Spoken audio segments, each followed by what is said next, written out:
เจ้านี่ก็มาทางเคยกันบ่มาทางเคยบ่ทางเคยไปทางเจ้าสาว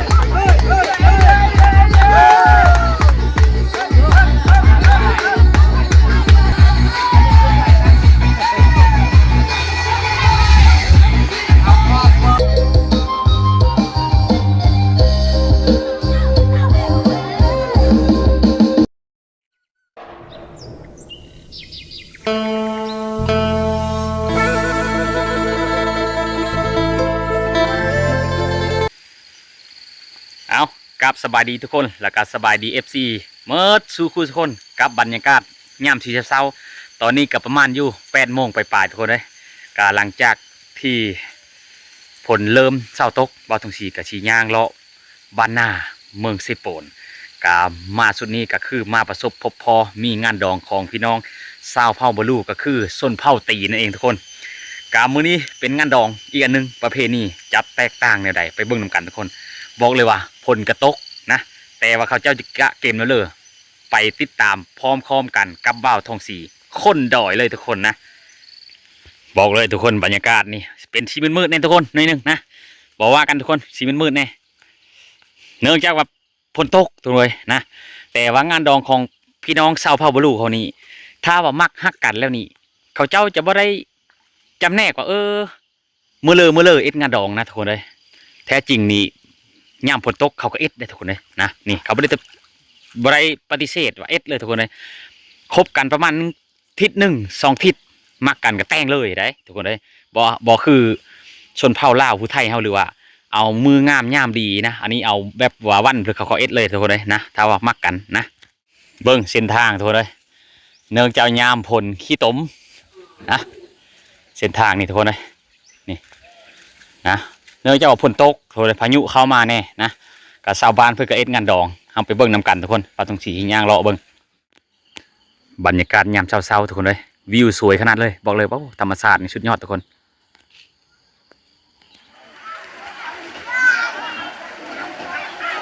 อันนี้เฮือนเจ้าสาวนี่น้องนางเฮนมาเต็มทุกคนเลยนะนี่ประมาณ12 โมงเขาเจ้าจะกินข้าวทุกคนเลยแล้วก็เต้นอย่างเดียว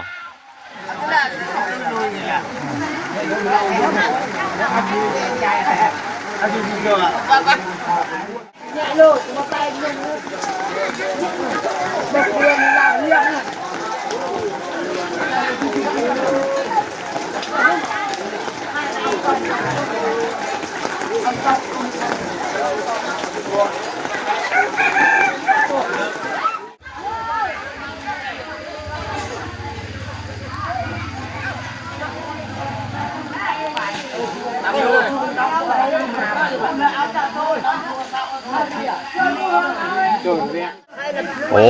อันนี้เขานึ่งข้าวดูเลยนี่ประมาณ3 หม้อนึ่งมาแล้วนะ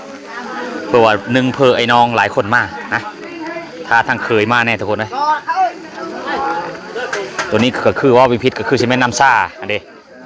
นะทุกคนเลยเพราะว่าแถวเขตเฮานี้ส่วนใหญ่เขาก็ต้มเอาสาวบ้านเพิ่นก็เกมแพ้บัตรทุกคนเลยนะอันนี้คือเกมบอลแตงยูโคกินของชาวบ้านเพิ่นทุกคนเลยนะเฮาท่าเอาโง่ทางเคยมาเพราะว่าประมาณ11 โมงปลายนี่เคยเพิ่นจะมาทุกคนเลยนะแต่ว่าเฮาเอ็ดกินข้าวก้อนเพราะว่าเฮามีโง่ฮับเคยทั้ง5ทุกคนเลยนะเอาแต่งเฮือนชาวบ้านเนื้อบ้านเขากินก่อนทุกคนอันนี้คือโง่ฮับเคยโซนเขากินโง่เคย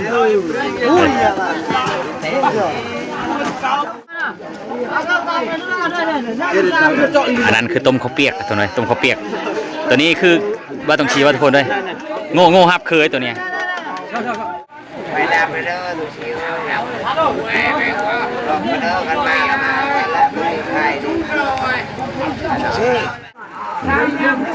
บางครอบครัวก็มาซอยตำลังทุกคนเลยนะบางครอบครัวก็ซอยตะวันนี้แต่อิงตามความสะดวกความสบายของแต่ละครอบครัว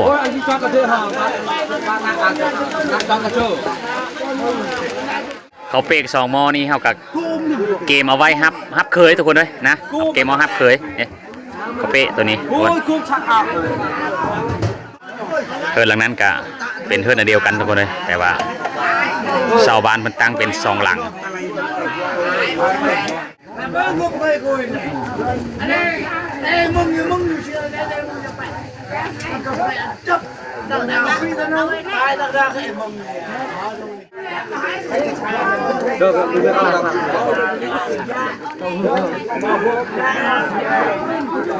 เขาเปียก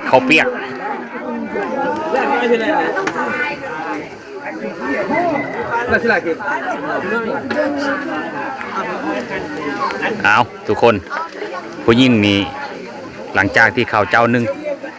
เขานึ่งน้ำแล้วนี่ประมาณอยู่11 โมงตู้มานี่เขาเจ้าจะเต้นได้ทั่วเลยนะ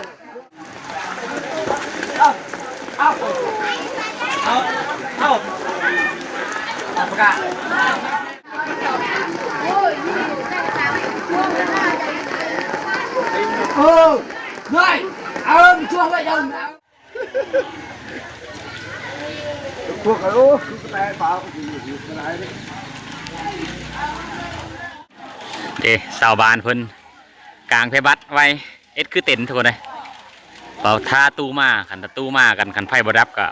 ชาวบ้านเพิ่นอาจจะเต้นทุกคนเลยแล้วก็พรนะมือแรงนี่ถือว่ามืดคืนนะมื้อเช้าถือว่าเฮาก็ส่งเพอไปทุกคนเลย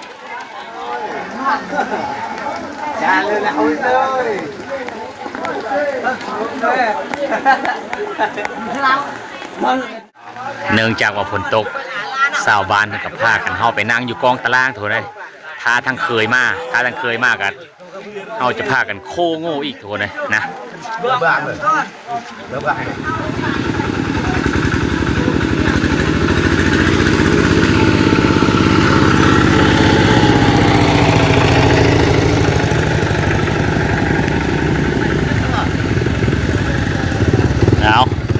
เอาตู้มาแต่พอบังเลยนะเอาตู้เท่าบังงานดองของพี่นังอยู่เขตนี่ถ้าว่าค่าตู้นี่โอ้บอกเลยทุกคนเลยบ่โม้เลยได้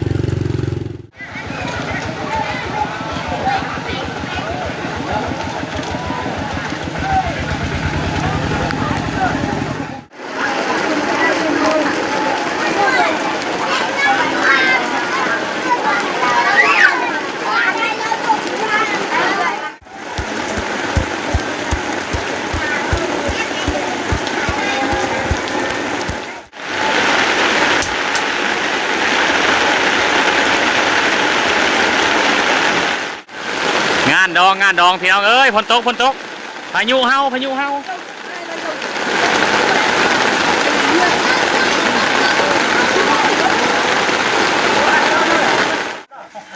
ทุกคน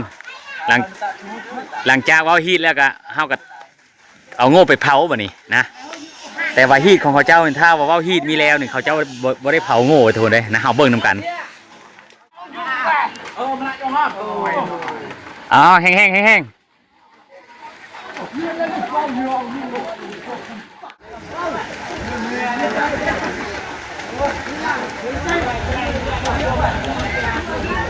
อาทุกคนพอดีว่าฮีทว่าคลองแล้วก็11 โมงไปนะชาวบ้านเพิ่นกับ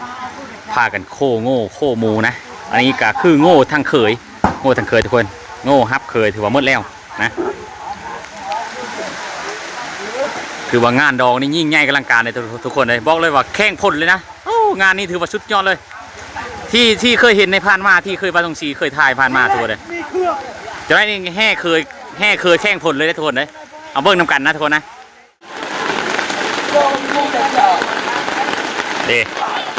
ตูนี้ก็เอามาแต่พบังปากเบสมัน2 หน่วยแล้วก็ปากส่งนี่3ทุกคนเลยนะ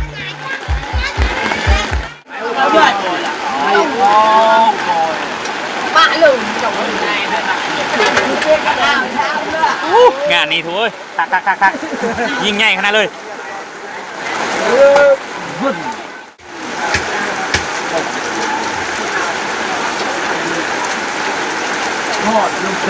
ใช่กัน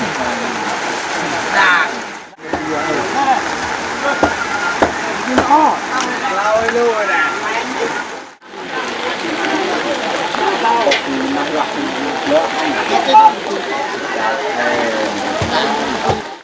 เดี๋ยวไว้คักทุก คนเอ้ยงานดอกนี่คักบอกเลยชุดยอดเลย8 ปีขึ้นหลังที่บ้านทองศรีมาถ่ายรูปแบบนี้บอกเลยโอ้ยิ่งใหญ่ขนาดเลยทุกคนนะ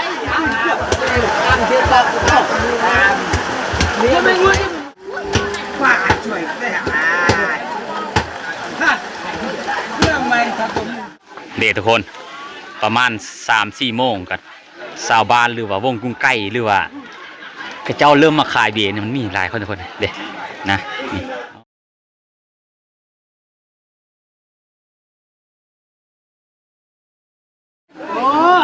เอาทุกคนอันนี้คือข้าวเปียกนี่2 หม้อเลยเนี่ยป๊อดต้องระวังเด้อเอาเอ็ดเพื่อไอ้น้องหลายคนหรือว่าเอ็ดเพื่อหลายคนนะว่าฉันนะให้มันกุ้มค่าหรือว่าทั้งเคยทั้งคนแถวบ้านนี่แหละกินหมดบานหมดเคยกินหมดเลยยังเยอะตา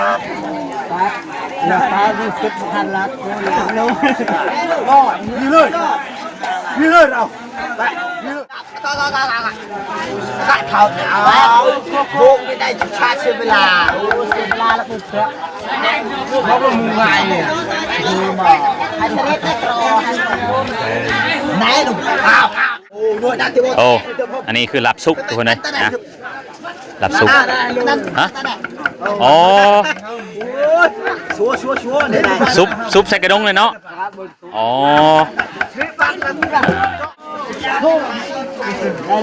อ๋อ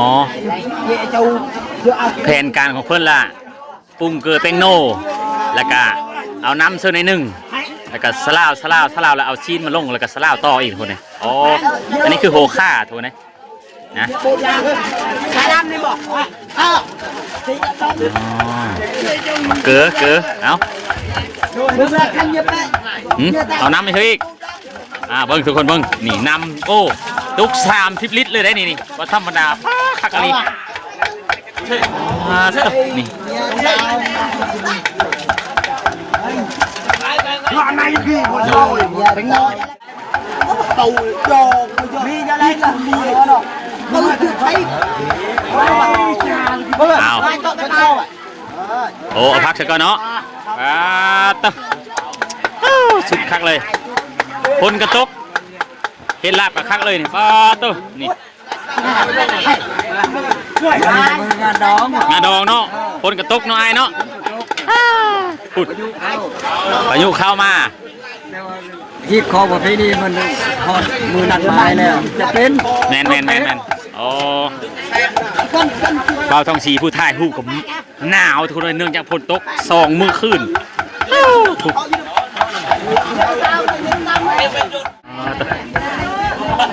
สลาแบบนี้เลยบนสุดท้ายเนาะบนสุดท้ายที่ยอบโต๊ะเข้าให้ญาติพี่น้องมันใกล้เคียงคณะจะแต่งบัตรซีย่อนี่เฮาถามเจ้าของเฮือนกันบ่ถามก่อนแล้วเราฮิตข้อมาเลยแต่คันแรกเลยมีเตยย่อโต๊ะเข้าให้ญาติพี่น้องเอาโอ้ได้ให้บ้านให้เมืองเฮาไปเกินนั่นเอาทุกคนน้องๆในเฮียนก็เริ่มเอาถ้วยเอาโบ้งมาตักเอาแนวอยู่ในกินนะครับทุกคนเลยนะนี่แหละคือเกียรติของพี่น้องสาวชนเผ่าบุรุษเฮากะแบบนี้แหละทุกคนเลยนะเบิ้งนำการทนโอ้วันนี้คนโต๊ะกับเด็กน้องๆเพิ่นกับคณะเลยหลายคนคณะเลยทุกคนนะนี่ไงต้มข้าวเปียกอันนี้โอ้น้องๆพี่น้องสาวเผ่าบุรุษน้องๆมีแต่คนน่าฮักเนี่ยมีแต่คนงามๆเลยทุกคน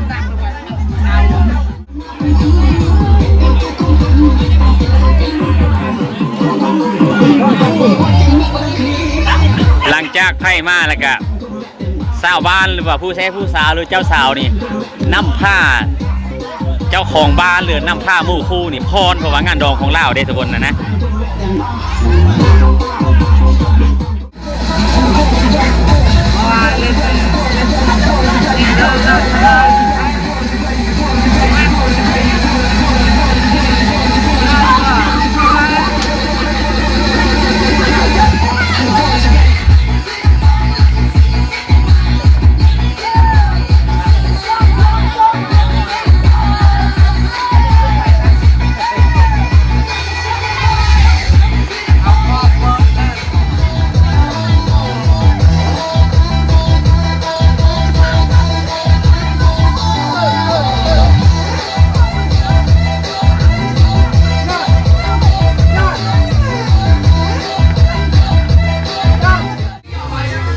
อะไร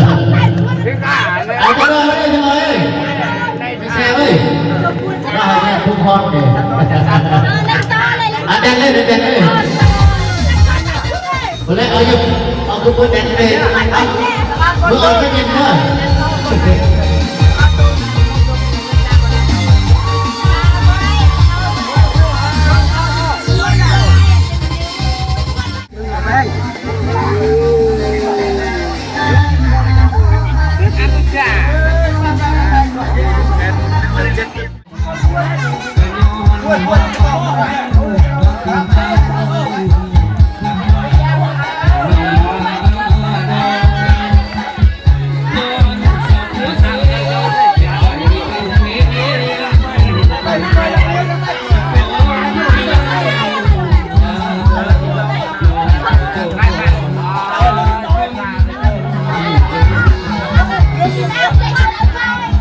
ทางจากบัตรเขาบังเนาะแต่เป็นสิ่งเขามีสัญญาจากบัตรหน้าเขาพร้อมกันทั้งวิวาวันนี้เนาะสัตว์บัตรไม่ดีคนดีบัตรสอบบัตรประกอบบัตรงานเนาะ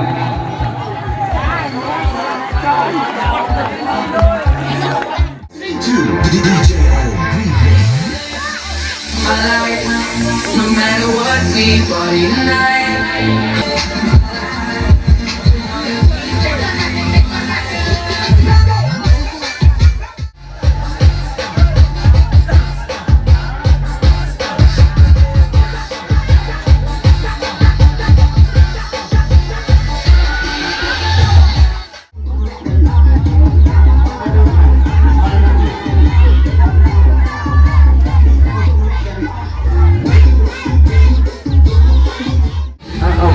เอาทุกคนตอนนี้ถือว่าทั้งพายยิ่งเขาเอิญเจ้าบ่าวนี่กินข้าวนะว่าเคยนี่ครับ สองคนมาอะไรกันโอ้ยหาเนาะโอ้ยเป็นแต่โหดนะบรรลุคนแต่สองคนจริงเด้อวินี่ให้เด้อมุจ่าเด้อวินี่นะมุจ่ากินข้าวกินน้ำเขาแทงมาเข้าแล้วมาสั่งเนาะทุกวันมันดีว่าทางทุกของตองเคนยังอยู่ บอลเจ้าในกามาทางเคยกันบ่มาทางเคยบ่ทางเคยไปทางเจ้าสาวทางเจ้าสาวเนาะอ๋อทางเจ้าสาวเนาะมันเป็นทางเคยเนาะอ๋อ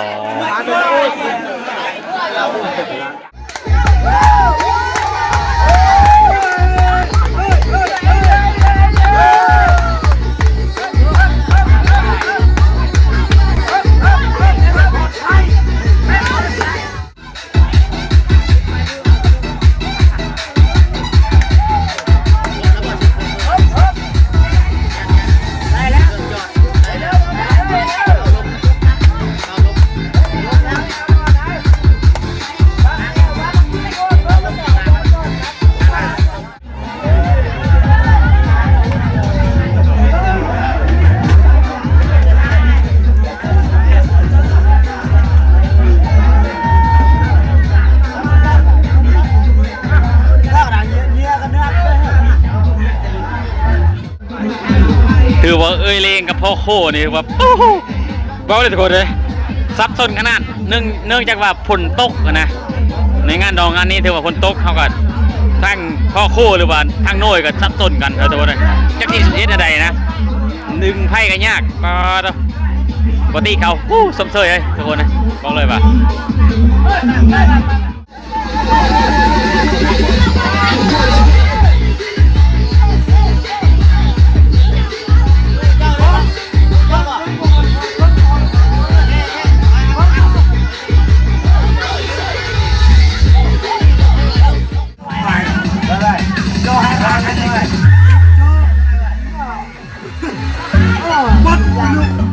จะลืมพอ11 โมงด้วยสัตว์เนาะตอนนั้นหัวสิหาย